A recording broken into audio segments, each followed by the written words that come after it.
the National Broadcasting Company presents Edmund Gwen and Spring Byington in a new comedy for radio based on the Universal International picture, Louisa.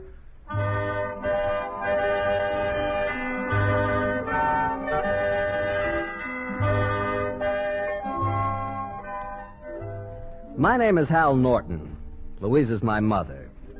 She's always been sweet and shy and, well, just what a mother should be. That isn't till lately. Not that I'm exactly opposed to her getting married again. I have to admit that Henry Hammond, our grocer, is a nice enough man, and I suppose quite a catch, too. Price of meat being what it is these days. Anyway, the wedding's tomorrow, so I might just as well look on the bright side and say I'm not losing a mother. I'm gaining a father. I'll get it, Mother. It's probably another present for Grandma. Oh, hi, Dad. Where'd you come from? Back door? Coming. Meg, I'm home. Well, you're late, dear. What happened? I had to stay at the office. Mr. Burnside found some rush work at the last minute. Well, that sounds like spite. Don't tell me he's still carrying a torch for your mother. Oh, maybe not a torch, but there's a little spark shining through his bifocals. It's the package from Cousin Julia. Well, wasn't that sweet? Let your grandmother open it, dear. It's her wedding. Well, it was coming apart anyway. Oh, gee. A lazy Susan. Well, this is the third one. Well, that happens at every wedding, Judy. Hal, remember those 4 cut brass punch bowls we got? Sure. Took me 2 years to break them. Punch. That reminds me there was something about tomorrow. Oh, I know about the champagne. I made a note. Yeah, here it is.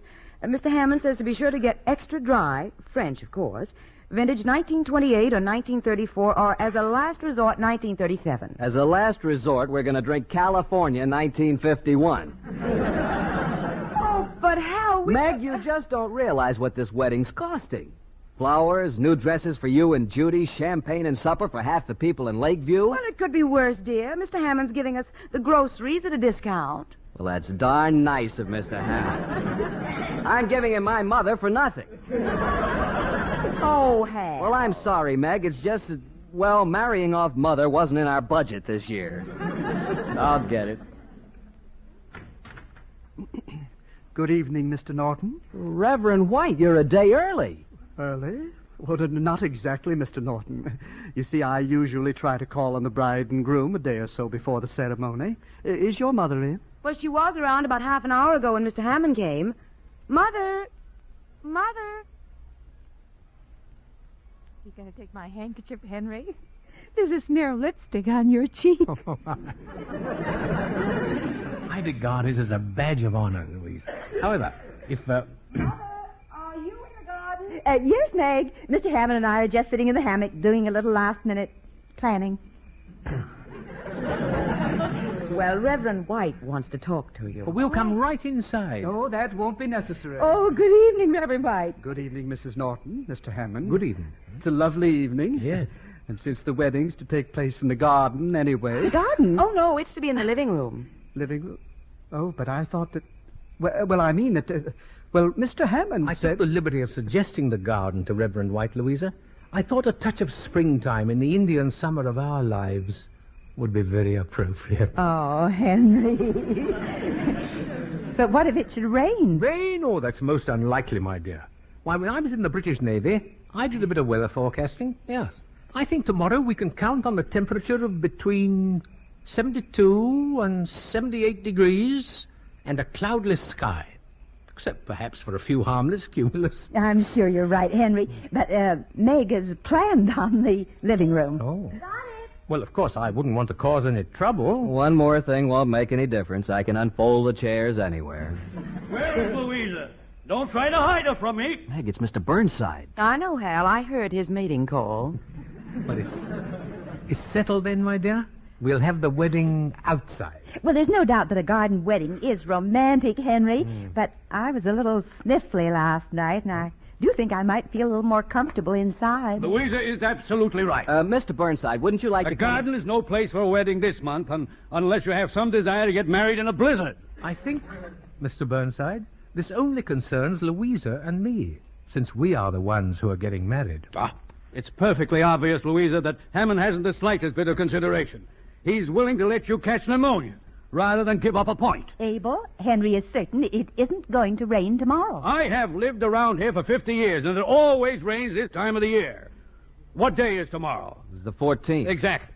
To my knowledge, it's rained every May 14th for the last 5 years. Well, this is June, and it's not going to rain tomorrow. Has anyone taken the trouble to find out? Call the Weather Bureau. Check with the airport. Judy, bring out the paper. All right, Dad. That's good thinking, Norton. Jimmy just came over and we were looking through it to get material for our debate next week. Yeah, resolved that the Senate should be abolished. Let the Senate alone, Jimmy, and just read us the weather report for tomorrow. Huh? Oh, yeah. Let's see, here it is. Fair and warmer, temperature between 72 and 80 degrees, possibly a few clouds, cumulus type. 80. Bit warmer than I'd expected. Well, it's all decided. The wedding will be in the garden. Now, in a ceremony of this type, Weather forecasts are wrong at least half of the time. Oh, no, sir. I read in the World Almanac that they had an 87% accuracy last year. This wedding doesn't concern you. It most certainly does. He is my best man. Oh, so you're the best man, my boy. Well, you have a very specific duty. Louisa, my dear, I'm only thinking of your best interests. If Hammond is going to be stubborn on a silly point like this, well, what's he going to be like after you're married? Please, Abel, I have a little headache. See what you've done, Hammond? We'll have the wedding wherever you want it, Louisa. I was only trying to make the thing that... I think the garden is a wonderful idea, Henry, and that's where I want it to be. If you're sure... That's right. Browbeat her into agreeing with you. Perhaps you'd all better give Mother a little time alone. She has things to do. My point exactly. Run along, Hammond. Al, come and help me get down the sherbet glasses. They're on the top shelf. Okay, Mag. Louise, dear, if you do want to have the wedding inside... Oh, Henry, it's all settled, dear. I don't want to talk about it anymore. I have things to do. But Louisa... Good night, Henry. Good night. You'd better go too, Jimmy. Grandma's upset. Well, no wonder. The way she's carrying on at her age. Oh, and I suppose your family never carries on like this. Certainly not. They're all married. Except you, and I have my doubts. But, Judy... A good night, Jimmy. Well, for gosh sakes. Good night. Before I go, Louisa, are you sure you're not making a mistake? Oh, Abel, how can I be making a mistake? I love Henry. You think you do. But these things are often mere infatuation, a passing fancy. Well, I ought to be old enough to know my own mind. Then, Louisa, I can only say that I wish you every happiness. Hammond is a lucky man. He doesn't deserve you, but I guess I didn't either. Thank you, Abel. And I'm sure that someday you... No, Louisa. You were my someday. I'll see you tomorrow at the wedding, and let's hope Hammond's right for a change, and it's a nice day.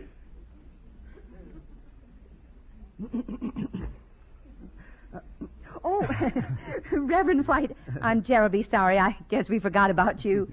You wanted to talk about the arrangements for tomorrow? Well, never mind, Mrs. Norton. In the case of this wedding, I guess we'd better just trust to luck. Good night.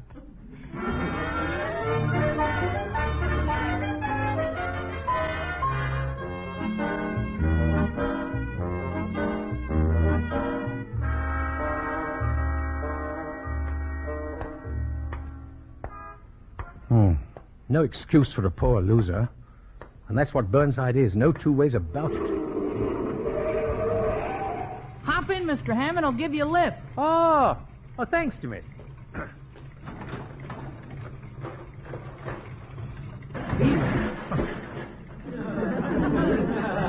These hot rods seem to have more motor than body. But they do zip right along, don't they? Oh, did you and Judy have a date tonight? She threw me out. Oh? You know, Mr. Hammond, sometimes I have a little difficulty understanding women. Do you, Judy? Yes, sir. They're so doggone inconsistent. Oh. I think I'll write an editorial about the modern girl for the school paper next week. Oh. Well, I seem to recall you used that subject about a month ago. Oh, I did. But this article will be different. I've aged since then. Yeah. Say, Mr. Hammond, maybe you could give me a few pointers. About the modern girl? I have enough trouble understanding her grandmother. Well, Here's where you get out. Oh, thank you. Thank you, Jimmy. Well, I'll see you tomorrow in the garden. Oh, yes. Jimmy, I was just wondering. Oh, don't worry about the wedding ring, Mr. Hammond. I won't lose it. Oh, no, it wasn't that. I was just thinking that, well, since you don't have any plans for this evening, and since I'm going to be alone, and, since I'm getting married tomorrow, I was just thinking that we might do something together, sort of, celebrate, huh? You mean a bachelor dinner? Well, no, not exactly. Of course, I could whip up a little light snack.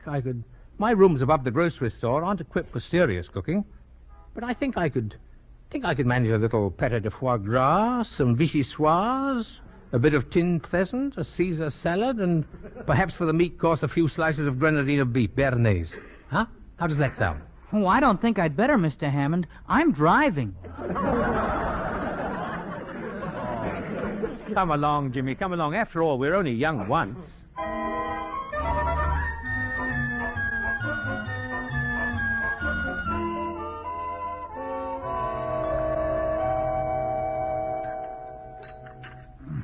More crepe Suzette? Oh, gee, Mr. Hammond, I couldn't eat another mouthful if I...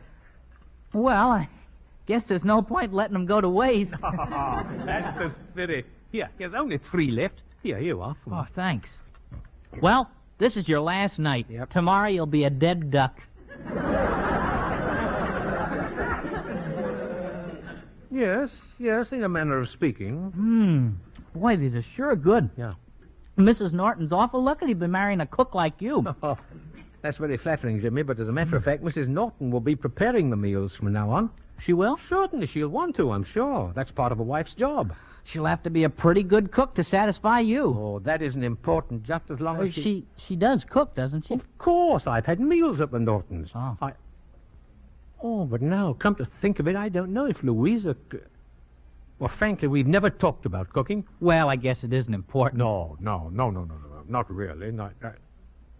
Still, I suppose I should have discussed it, with her. Yeah. That's the trouble, you know, Jimmy.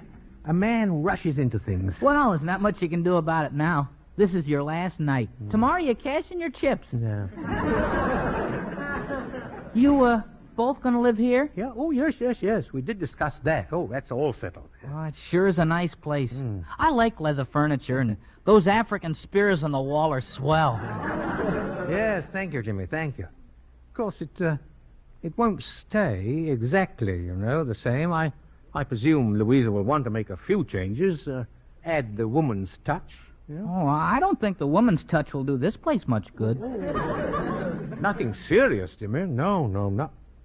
Oh, wait a minute. I do remember her saying something about chintz curtains. Chintz? Yeah. Well, we men have to make a few concessions, And oh, yes, and there was one other thing. Oh, yes, a love seat. Where'll she put that? Well, come to think about it, I don't believe there's any room. No. Well, maybe she's going to take something out. What could she take out? I love that sofa. I've had it 20 years. Well, there's no point in worrying about it now. This is your last night. Tomorrow you go to the chair. Yeah. Yes, the trouble with us men is, Jimmy, we rush into these emotional entanglements without considering the practical aspects. Yeah? Of course, it's all my own fault, Jimmy. I didn't have to propose on our second date. She's sure a fast worker. Well, I always thought I was. But the truth is, I'd been going around in a daze. I hadn't realized what's happened. No. Jimmy, do you know, it just hit me that this is my last night. Yep. Yeah, and for the first time, I'm not sure. No. Not that I have any doubts about Louisa. No. But, well, when a man's lived alone for 10 years, it's hard to adjust, Jimmy. Hard to adjust. I don't see how I can. Jimmy, I just don't think I'm ready for marriage. Gosh, Mr. Hammond, I didn't mean It's not your fault, Jimmy. It's just that people shouldn't rush into things, especially marriage. No. They ought to take more time. Get to know each other. Now, you've got to stand by me, Jimmy. Stand by me.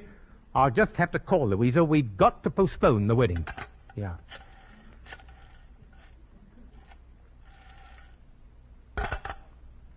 What's the matter? Well, I don't know how to tell her. She may not understand, Jimmy. Women don't feel these things the way men do. They take marriage completely for granted.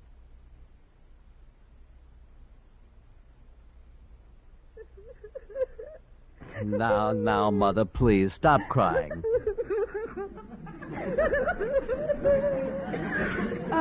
Would you like me to fix you some tea? Oh, no, Meg. Nothing will help. It's all so awful. The wedding dress doesn't fit and half of my trousseau isn't ready. I don't know if I want to get married anyway. Why, Mother? Henry was so stubborn about having a wedding in the garden. I've never seen that streak in him before. Oh, son, I just don't think I don't know him well enough. Well, you don't have to go through with it, Mother. I'll stand by you. Oh, Hal. Well, it's all very well for you to take this lightly, but she happens to be my mother. Don't you understand every bride feels this way? Then they ought not be forced into getting married. If only I could be sure Mr. Burnside is such a fine figure of a man, and Henry rushed me into this so it swept me off my feet. I know it'll upset things terribly, but we've simply got to postpone the wedding. I'm going to call Henry and tell him. Oh, now you wait and see how you feel about it in the morning. No, I've got to do it now. I wouldn't get a mite of sleep. Well, if you're really sure, maybe it's all for the best. You can take a nice long trip, meet other people. Hal, really? Hello. Hello, Louisa. This is Henry. I wanted to talk to you. Oh, I was going to call you, Henry. Really? What about? Why, you go ahead, Henry. Well, to be honest, Yes? I just want to say that I can't. I can't wait for tomorrow, and I love you very much, my dear. Oh, Henry, that was exactly what I was going to tell you.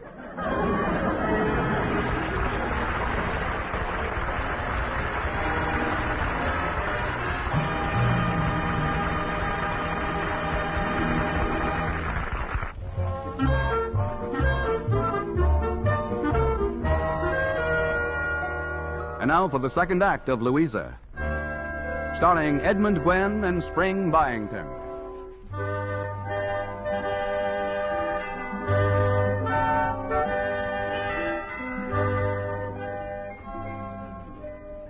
Well, this is it. D-Day. 20 minutes to H-hour. Meg took a tuck in my mother's wedding dress. The rest of the trousseau is turned up, and the champagne, folding chairs, and cake all arrived on schedule. There hasn't been a Lazy Susan delivered since breakfast. Stores must have sold out. Now the run's on crystal candlesticks. Even my tuxedo seems to fit, more or less. And believe it or not, the sun's shining. All in all, it's a beautiful day for a wedding. Come on in, Meg. Maybe you can wrestle with this darn black... Oh, Mr. Hammond. Well, I'll be glad to give it a whirl, Mr. Norton. Perhaps I should say, son. Well, thanks, Mr. Hammond. I mean, On second thoughts, let's make it Henry and Hal. Huh? Now, if you'll just lean down a little, Hal. Go over and under and through. There we are. Thank you, Henry. You're a bit early, aren't you? Well, I'm afraid I'm the victim of quite understandable impatience. As a matter of fact, Henry, I've been meaning to talk to you about that. Oh? Well, you see... Well, Mother... Yes? Well, to be perfectly blunt, it seems to me that before you two get married, we ought to have a little chat. You know, man to man. Yeah, sounds like a good idea. After all, Mother's a woman. She's frail and delicate. And very beautiful. Yes, I suppose so, but that isn't quite what I had in mind. She's very sensitive. And, well, she has been alone for 10 years. In a sense, that is. Go on, Hal. I'm very interested. Well, like you said, you're impatient. And then that's natural under the circumstances, but some situations require understanding and patience. I think I see what you mean. Oh, you do? Yeah. Well, that's fine. I guess we better get downstairs. Yeah. Was that all you wanted to tell me? Yep. From now on, she's your responsibility. I'm giving her to you. And there's nothing more I can say except, well, take good care of my mother.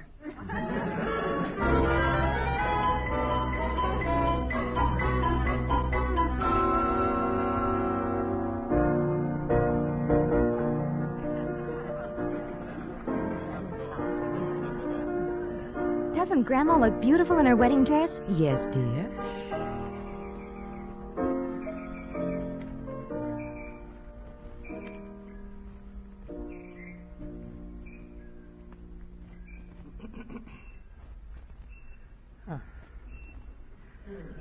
Dearly beloved, we are gathered here in the sight of God and in the face of this company to join together this man, this woman in holy matrimony. Hal, it'll never last. If any man- Besides, it looks like rain. Why they may not long There isn't a cloud in the sky, Mr. Burnside. let him now speak, or else hereafter forever hold his peace.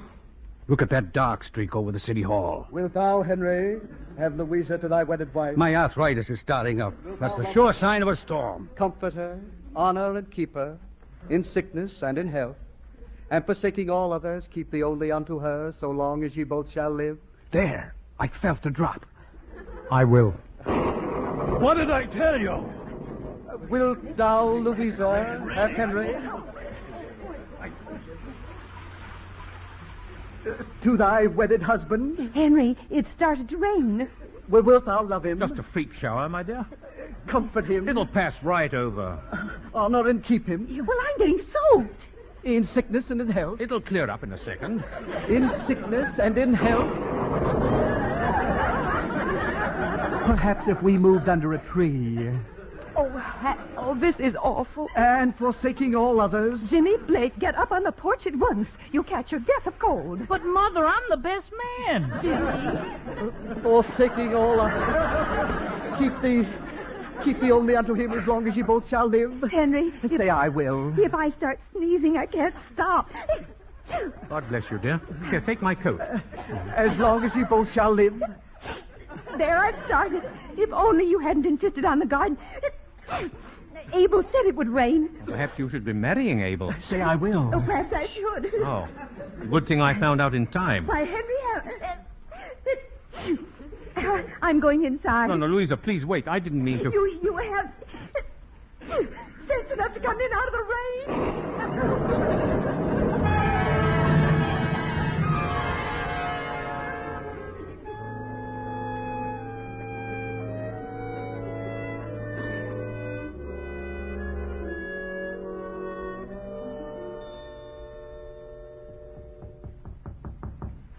Come in.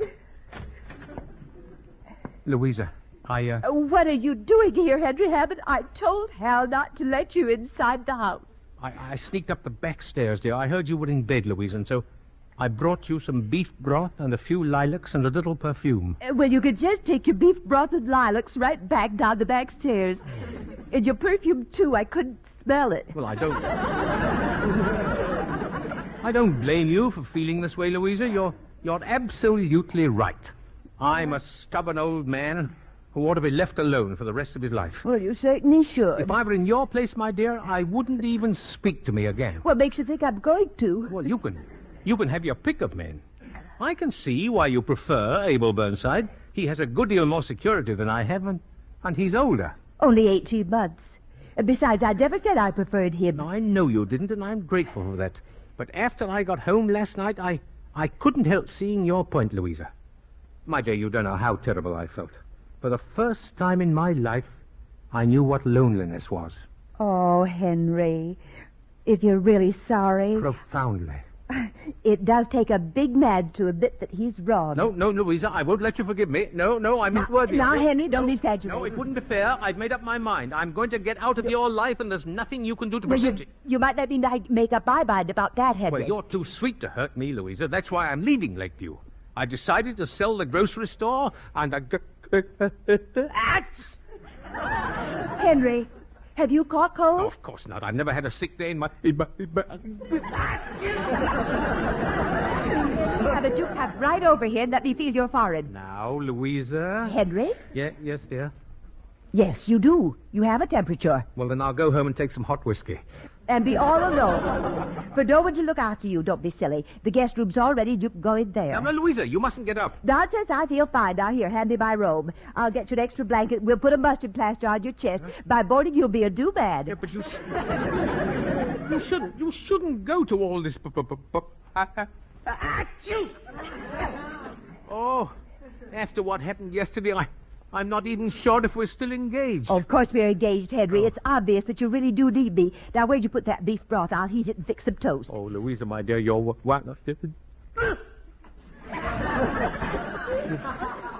Just one thing.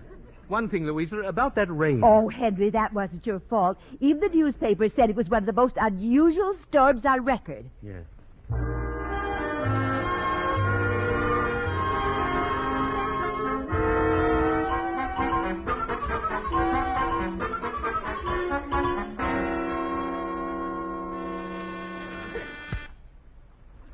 Yes?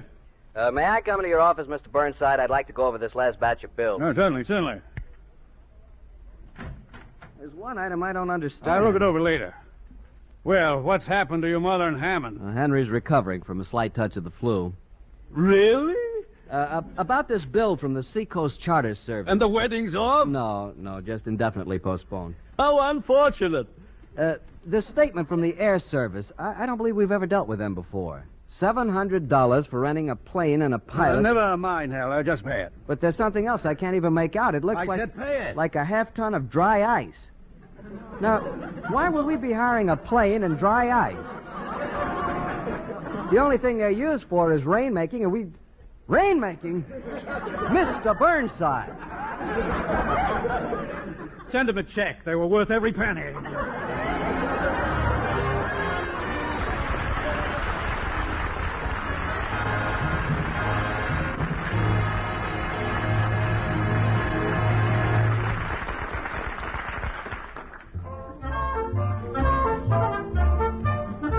Louisa was directed by Earl Eby and produced by Manny Mannheim. The script was by Robert Libet and Frank Burt.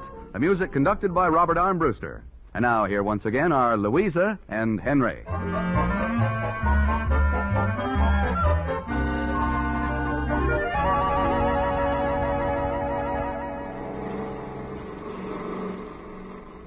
Henry, are you sure you feel well enough to be taking a drive? Certainly, my dear. Besides, as long as Jimmy was kind enough to loan us his hot rod for the evening, I think we ought to take advantage of it. Well, aren't you driving a little bit fast? Oh, I'll slow down.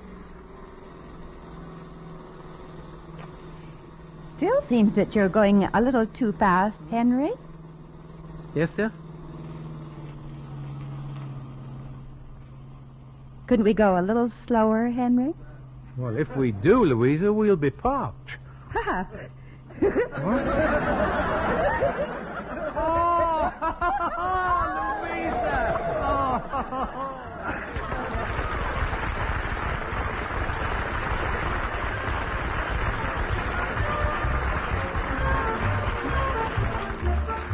Louisa starred Edmund Gwenn as Henry Hammond and Spring Byington in the title role. Others in the cast included Herb Butterfield, Betty Lou Gerson, Harry Bartell, Gil Stratton, Mary Lou Harrington, Jonathan Holt, and Lois Austin. Louisa is based on the motion picture produced by Universal International, whose current release is Tomahawk, starring Van Heflin and Yvonne DiCarlo. This is Jack Latham.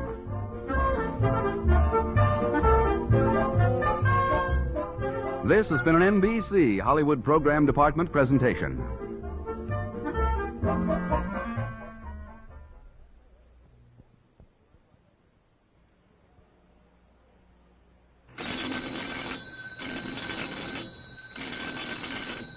Granny, Abner, I believe that was our ring. Well, it might not have been, but it sure sounded like it.